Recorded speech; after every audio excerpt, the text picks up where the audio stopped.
Hey y'all, thanks for stopping by. So, I'm sure you've seen in the news over the last couple of weeks, it seems like there's a train derailment that they're covering all the time now. It started about a month or so ago with that East Palestine train derailment. It was a Norfolk Southern train that was carrying, I think they said it was vinyl chloride, which is used to make a lot of stuff, but vinyl chloride by itself is pretty toxic, so that kind of train derailing is really bad. And then they're still dealing with the fallout from that. We don't really know exactly how extensive that's going to be, but just the other day, they had another train derail in Ohio. Fortunately, this one, allegedly there's no caustic materials that were in the containers that did derail. The train was carrying some, but those weren't involved with the actual derailment. Now, this is concerning for a lot of people because they're seeing this in the news all the time. And they're, how does this keep happening? And I've got some good news and some bad news for that. The good news is this happens a lot. So it's not that it's just happening more lately. This is pretty common. It's just we don't cover it so much in the news because one, it is so common, and two, it's only being covered now because it's a hot button topic. The East Palestine pictures were horrendous. So that imagery is now in a lot of people's mind when they think of train derailment. So the news is going to cover it. It does get clicks now to say that a train derailed.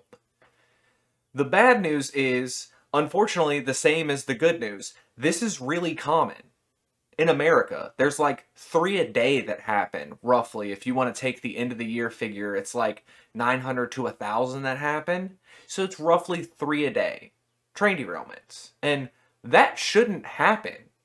I don't think there should be 3 a month. Trains are, in my opinion, a very basic form of transportation. There's hardly anything that can go wrong with that or should go wrong with that. You're on a fixed track. Yeah, there's switches that you can do to turn in certain places, but it's mostly just you go forward, you brake. That's it. That's all you have to do on a train. So, how are they derailing? Well, the infrastructure sucks. And this is to blame on a lot of factors. Yes, you can blame the current administration for their strike break that they did. That was what, I want to say December or January that happened.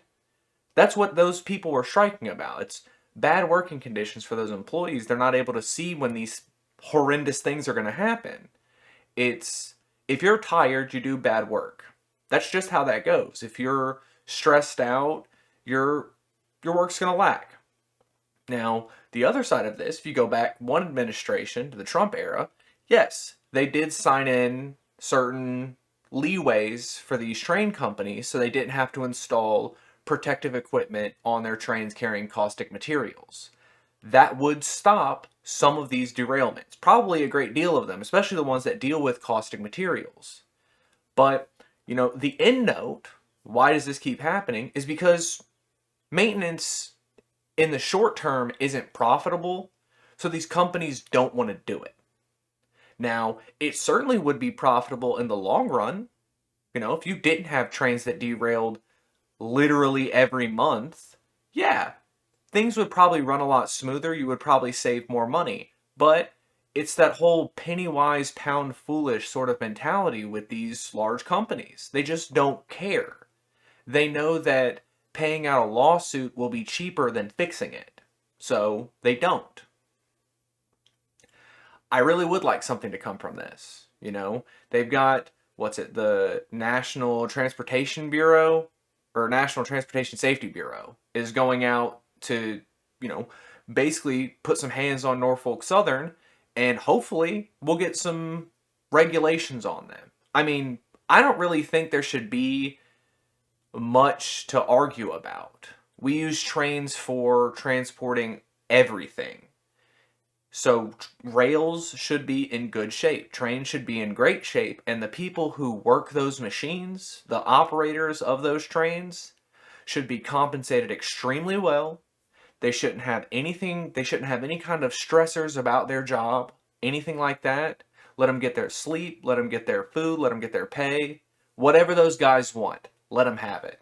And fix the rails. Because we need trains. We do. Even when we're out of coal trains and that stuff, I think that trains aren't going anywhere. We'll have advanced trains that run on electricity or solar or whatever, but it doesn't matter. They're here to stay. So we should make them work well. I think we can all agree on that. But try not to freak out when you see this stuff in the news. It is unfortunately very common. If it's the caustic stuff, yeah, cause for alarm. But most of the time, it should be fine. But, I guess until the next time a train derails, y'all try to have a good day.